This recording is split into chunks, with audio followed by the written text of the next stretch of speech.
आज बौद्ध धर्म इंडियन हिस्ट्री के जो टॉपिक है बौद्ध धर्म, तो उसके बारे में हम अध्ययन करेंगे। बौद्ध धर्म, तो बौद्ध धर्म के संस्थापक कौन थे? तो बौद्ध धर्म के संस्थापक गौतम बुद्ध थे और बुद्ध के बचपन का नाम सिद्धार्थ था और बुद्ध का जन्म 563 ईसा पूर्व में कपिलवस्तु के लुम्बिनी में वैशाख पूर्णिमा को हुआ था और बुद्ध के पिता का नाम शुद्धोधन था जो शाक्य गणराज्य के मुखिया थे। गौतम बुद्ध की माता का नाम महामाया था और बुद्ध के जन्म के 7वें दिन ही बुद्ध की माता यानी कि महामाया का देहांत हो गया था। तो बुद्ध की माता का जो देहांत है हो जाने के बाद में बुद्ध का लालन पालन उसकी सौतेली माँ प्रजावती गौतमी ने किया था। गौतमी द्वारा लालन पालन करने के कारण सिद्धार्थ को गौतम भी कहते हैं।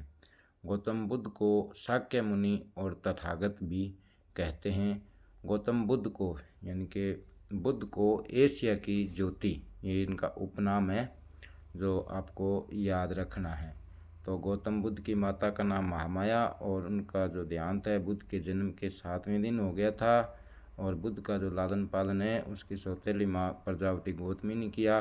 गौतमी के द्वारा लालन पालन करने के कारण सिद्धार्थ को गौतम भी कहते हैं और गौतम बुद्ध के अन्य नाम है शाक्य मुनि तथागत और उपनाम है एशिया की ज्योति।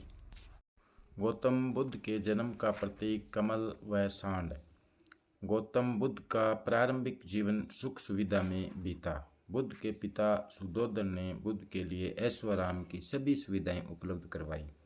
तो सभी सुविधाएं उपलब्ध करवाने के पीछे उद्देश्य था कि ज्योतिषाचार्यों ने बुद्ध के बारे में भविष्यवाणी की थी कि यह बालक आगे चलकर सन्यासी बनेगा और बुद्ध के पिता शुद्धोधन ये नहीं चाहते थे कि वो सन्यासी बने, सांसारिक मोह माया में मन लगा रहे। इसके लिए शुद्धोधन ने बुद्ध के लिए सभी सुख सुविधाएं उपलब्ध करवाई ताकि आगे चलकर वो सन्यासी ना बने और शासन संचालन करे और वह एक राजकुमार की भांति अपना जीवन व्यतीत करे। सिद्धार्थ के पिता शुद्धोधन को यह डर था कि आगे चलकर सिद्धार्थ सन्यासी बन सकता है। इसके लिए उन्होंने बुद्ध का सांसारिकता में मन लगा रहे इसके लिए सभी सुख सुविधाएं उपलब्ध करवाई और सिद्धार्थ का मन सांसारिक जीवन में लगाने के लिए बुद्ध का विवाह 16 वर्ष की उम्र में ही यशोधरा से कर दिया गया और सिद्धार्थ के पुत्र का नाम राहुल था। बुद्ध ने एक दिन नगर भ्रमण करने का निश्चय किया। भ्रमण के दौरान बुद्ध ने 4 दृश्य देखे। वृद्ध व्यक्ति यानी कि बूढ़ा व्यक्ति, बीमार व्यक्ति, शव यात्रा और सन्यासी। तो ये प्रश्न कई बार आया हुआ है कि बुद्ध ने क्या दृश्य देखे कि उसका हृदय परिवर्तन हो गया या सांसारिकता से मन जो है उचट गया। तो इसका आंसर होगा ये 4 दृश्य यानी कि वृद्ध व्यक्ति, बीमार व्यक्ति, शव और सन्यासी। इन 4 दृश्यों को देखकर बुद्ध के मन में वैराग्य उत्पन्न हो गया। बुद्ध द्वारा 4 दृश्य देखे जाने के बाद सांसारिक मोह माया से मन जो विरक्त हो गया था और बुद्ध 29 वर्ष की उम्र में सांसारिक जीवन से व्यथित होकर गृह त्याग किया। बुद्ध के द्वारा जो गृह त्याग की घटना है इसे महाविनिष्क्रमण कहते हैं। ये बहुत ही मोस्ट इम्पोर्टेंट है कि महाविनिष्क्रमण का क्या तात्पर्य है। तो इसका आंसर होगा बुद्ध के द्वारा गृह त्याग की घटना को महाविनिष्क्रमण कहते हैं। बुद्ध के द्वारा गृह त्याग की जो घटना है उसे महाविनिष्क्रमण कहते हैं और बुद्ध के गृह त्याग का प्रतीक घोड़ा है। तो ये याद रखना है, गृह त्याग का प्रतीक घोड़ा, जन्म का प्रतीक कमल व सांड। सिद्धार्थ ने सर्वप्रथम वैशाली के आलार कालाम को अपना गुरु बनाया। तो बुद्ध के प्रथम गुरु कौन थे? तो वैशाली के आलार कालाम। आलार कालाम से सिद्धार्थ ने सांख्य दर्शन की शिक्षा ग्रहण की। तो योग की शिक्षा रुद्रक रामपुत्र से ग्रहण की इस प्रकार 6 वर्ष की कठोर तपस्या के बाद सिद्धार्थ को वैशाख पूर्णिमा को निरंजना नदी के तट पर पीपल वृक्ष के नीचे ज्ञान की प्राप्ति हुई। ज्ञान प्राप्ति के बाद सिद्धार्थ बुद्ध कहलाए। ज्ञान प्राप्ति की घटना को संबोधि कहते हैं। तो याद रखना, गृह त्याग की घटना को महाविनिष्क्रमण कहते हैं और ज्ञान प्राप्ति की घटना को संबोधि कहते हैं। ज्ञान प्राप्ति का प्रतीक पीपल का वृक्ष है। तो ये भी याद रखना है, जन्म का प्रतीक कमल व सांड, गृह त्याग का प्रतीक घोड़ा, ज्ञान प्राप्ति का प्रतीक पीपल का वृक्ष। ज्ञान प्राप्ति का जो स्थल है, ज्ञान प्राप्त कहाँ हुआ था, तो वह स्थल आज वर्तमान में बोध गया है और पीपल का वृक्ष बोधि वृक्ष कहलाता है। गौतम बुद्ध ने अपना प्रथम उपदेश सारनाथ में दिया। प्रथम उपदेश देने की जो घटना है उसे धर्मचक्र परिवर्तन कहा गया है। तो याद रखना है, गृह त्याग की घटना महाविनिष्क्रमण, ज्ञान प्राप्त की घटना संबोधि और प्रथम उपदेश देने की घटना को धर्मचक्र परिवर्तन कहा गया है। बुद्ध ने उपदेश जन साधारण की भाषा पाली भाषा में दिए और गौतम बुद्ध ने सर्वाधिक उपदेश कौशल महाजनपद की राजधानी श्रावस्ती में दिए। तो महावीर स्वामी ने अपने उपदेश प्राकृत भाषा में दिए और गौतम बुद्ध ने अपने उपदेश है जो पाली भाषा में दिए हैं। गौतम बुद्ध की मृत्यु 483 ईसा पूर्व कुशीनगर या कुशीनारा में हुई। बुद्ध की मृत्यु की घटना को महापरिनिर्वाण कहते हैं। बुद्ध की मृत्यु मल्ल राजाओं के काल में हुई। बुद्ध का प्रथम शिष्य आनंद को माना जाता है। बौद्ध धर्म को अपनाने वाली प्रथम महिला महाप्रजापति गौतमी थी, जो उनकी मतलब सौतेली माँ थी।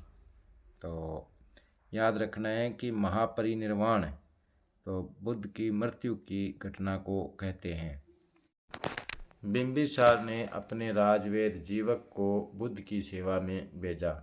मतलब उस समय मगध के सम्राट बिंबिसार ने अपने राजवेद है जो उस समय का प्रसिद्ध राजवेद था जीवक, उसको बुद्ध की सेवा में भेजा था। बौद्ध धर्म में ईश्वर व आत्मा की मान्यता नहीं है, यानी कि बौद्ध धर्म अनिश्वरवादी धर्म है। बौद्ध धर्म में पुनर्जन्म की मान्यता है। बौद्ध और जैन दोनों ही धर्मों में पुनर्जन्म की मान्यता है। तृष्णा के शांत हो जाने को निर्वाण कहा गया है। तृष्णा मतलब इच्छा, तीव्र इच्छा, वो शांत हो जाती है तो उसे निर्वाण अर्थात मोक्ष कहा गया है। विश्व दुखों से भरा है, यह सिद्धांत बुद्ध ने उपनिषदों से लिया है। दुख का कारण तृष्णा को बताया गया है, यानी कि तीव्र इच्छा को दुख का कारण बताया गया है। बौद्ध धर्म में 4 आर्य सत्य। तो पहला है दुख। बुद्ध के अनुसार समस्त संसार दुख में है। दूसरा है दुख समुदाय। दुख की उत्पत्ति जिन कारणों से होती है वे सब दुख के समुदाय है, यानी कि दुख की उत्पत्ति पहले बताया गया तृष्णा है। तो तृष्णा कई प्रकार की होती है, ये सारे है जो दुख का कारण है। दुख निरोध यानी कि निर्वाण, दुख से मतलब पीछा कैसे छुड़ाया जाएगा, तो दुख उत्पन्न होने के कारणों को हटा दिया जाए तो दुख का निर्वाण हो जाएगा। दुख निरोध गामिनी प्रतिपदा। दुख हटाने का मार्ग बुद्ध द्वारा अष्टांगिक मार्ग बताया गया है। तो 4 आर्य सत्य दुख, दुख समुदाय, दुख निरोध और दुख निरोध गामिनी प्रतिपदा। अष्टांगिक मार्ग यानी कि दुख से पीछा छुड़ाने के लिए या बुद्ध ने मोक्ष प्राप्ति हेतु अष्टांगिक मार्ग बताए हैं जो 8 है। तो इनको ना इसी तरीके से सही क्रम यही है, इसी क्रम से इनको याद रखने। तो पहला है सम्यक दृष्टि। सम्यक का मतलब होता है सही, सही दृष्टिकोण, यानी कि अपना जो नियत है दृष्टिकोण है वो सही होनी चाहिए, सम्यक दृष्टि है। 2 नंबर पे है सम्यक संकल्प, सही संकल्प। 3 नंबर पे है सम्यक वाक या वाणी, यानी कि सही वाणी, धर्म सम्मत वाणी बोलनी चाहिए। 4 नंबर पे है सम्यक क्रम, सही कर्म अर्थात हिंसा रहित कार्य करने चाहिए। 5वां नंबर है सम्यक आजीव या आजीविका, सदाचार जीवन। 6 नंबर पे है सम्यक व्यायाम यानी कि विवेकपूर्ण प्रयास करने चाहिए। 7वां है सम्यक स्मृति, अच्छे कर्मों का स्मरण करते रहना चाहिए। 8वां है सम्यक समाधि, अच्छे कर्मों के प्रति एकाग्र बने रहना चाहिए। तो ये अष्टांगिक मार्ग हैं। तो महात्मा बुद्ध ने जो मोक्ष प्राप्ति हेतु अष्टांगिक मार्ग बताए हैं तो उनको याद रखने बहुत ज़रूरी है और इनको इसी क्रम में याद रखने हैं, आगे पीछे नहीं करने इनको। तो सम्यक दृष्टि, सम्यक संकल्प, सम्यक वाणी, सम्यक कर्म, सम्यक आजीव, सम्यक व्यायाम, सम्यक स्मृति, सम्यक समाधि। और इन अष्टांगिक मार्गों पर चलने के लिए 10 सील भी बताए गए हैं जो हम अध्ययन करेंगे उनका। तो आचरण की शुद्धता के लिए बौद्ध धर्म में 10 सील बताए गए हैं। तो पहला है अहिंसा। अहिंसा होता है मन वचन कर्म से किसी का नुकसान न हो, यानी किसी को बुरा नहीं करना चाहिए। 2 नंबर पे सत्य, ये तो सदा सत्य बोलें। और 3 नंबर पे है अपरिग्रह। अपरिग्रह का मतलब है ज़रूरत से ज़्यादा कुछ भी संग्रह नहीं करें। ऐस्ते का मतलब होता है चोरी नहीं करें। मद्य सेवन का त्याग मतलब नशे का त्याग करना है। तो ये जो 10 सील हैं उनमें ये 5 सील है जो 1 से लेके 5 तक, ये उपासकों के लिए ही है केवल। आगे 6 से 10 तक ये भिक्षुओं के लिए है, यानी कि 1 से लेके 10 तक जो बौद्ध भिक्षु होते हैं उनके लिए हैं, और 1 से 5 तक है जो गृहस्थ लोगों के लिए। तो 6 नंबर है नृत्य या संगीत का त्याग। और 7 नंबर पे असमय भोजन का त्याग। 8 नंबर पर है कोमल शैया का त्याग। 9 नंबर पे कामिनी कंचन का त्याग। और 10 नंबर पे ब्रह्मचर्य। तो इस प्रकार ये अष्टांगिक मार्ग पर चलने के लिए 10 सील बताए गए हैं जो आचरण की शुद्धता के लिए आवश्यक हैं। बौद्ध धर्म में बुद्ध के जो अनुयायी है उनको 2 भागों में विभाजित किया गया। पहला है भिक्षुक। भिक्षुक वो होते हैं जो सन्यासी होते थे जिन्होंने बौद्ध धर्म प्रचार के लिए सन्यास धारण है जो कर लिया था। दूसरे है उपासक। उपासक जो गृहस्थ जीवन व्यतीत करने वाले सामान्य आम व्यक्ति होते थे जिन्होंने बौद्ध धर्म ग्रहण किया, उन्हें उपासक कहा जाता था। तो इस प्रकार बुद्ध के अनुयायी 2 भागों में विभाजित थे, एक भिक्षुक और दूसरा उपासक। त्रिपिटक। जो स्थान हिंदू धर्म ग्रंथों में वेदों का है वही स्थान बौद्ध धर्म में त्रिपिटक का है, यानी कि त्रिपिटक है जो ग्रंथ हैं। त्रिपिटक ग्रंथों की भाषा पाली है। तो त्रिपिटक ग्रंथ कितने हैं? 3 हैं, विनय पिटक, सूत पिटक और अभिधम पिटक। तो याद रखने हैं त्रिपिटक बौद्ध धर्म से संबंधित हैं और कौन कौन से हैं? तो विनय पिटक, सूत पिटक और अभिधम पिटक। तो विनय पिटक यह पिटक ग्रंथ है जो प्रथम बौद्ध संगति के दौरान संकलन किया गया इसका, और इसके संकलनकर्ता उपाली थे। सूत पिटक ये भी प्रथम बौद्ध संगति के दौरान संकलित किया गया और इसके संकलनकर्ता थे आनंद। अभिधम पिटक तृतीय बौद्ध संगति के दौरान अभिधम पिटक का संकलन किया गया और इसके संकलनकर्ता मोगलीपुत्र तिस थे। तो बौद्ध धर्म से संबंधित कुछ स्मरणीय तथ्य जो बहुत बार परीक्षाओं में पूछे गए हैं। तो बुद्ध द्वारा गृह त्याग की घटना को कहते हैं महाभिनिष्क्रमण। बुद्ध द्वारा ज्ञान प्राप्ति को कहते हैं संबोधि। बुद्ध द्वारा दिए गए प्रथम उपदेश को घटना जो कहलाती है धर्मचक्र परिवर्तन। और मृत्यु यानी कि बुद्ध को निर्वाण प्राप्त हुआ या मृत्यु हुई तो उसे कहते हैं महापरिनिर्वाण। तो ये याद रखने स्मरणीय तथ्य है, मोस्ट इम्पोर्टेंट है। अब बौद्ध धर्म से संबंधित जो घटनाएं हैं तो उनके जो प्रतीक चिन्ह है वो है जो याद रखने हैं। तो बुद्ध के जन्म का प्रतीक कमल या बैल, गृह त्याग का प्रतीक घोड़ा, ज्ञान प्राप्ति का प्रतीक पीपल और मृत्यु यानी कि महापरिनिर्वाण का प्रतीक स्तूप। बौद्ध धर्म में त्रिरत्न, तो बौद्ध धर्म में त्रिरत्न है बुद्ध, धम्म और संघ।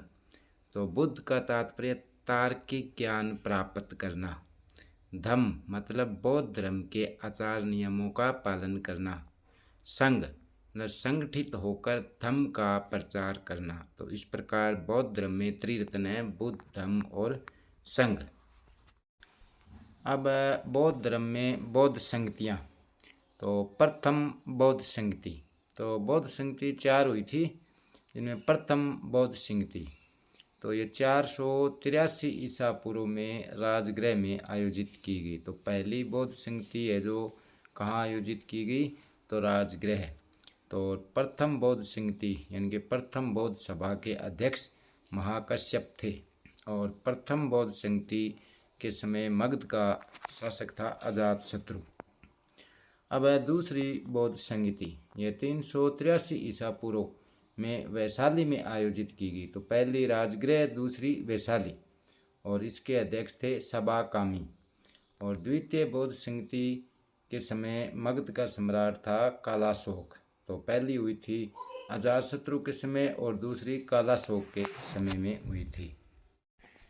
तृतीय बौद्ध संगति 250 ईसा पूर्व पाटलिपुत्र में आयोजित की गई, और मोगलीपुत्र इसके अध्यक्ष थे, और मौर्य सम्राट अशोक के समय में यह बौद्ध संगति आयोजित की गई।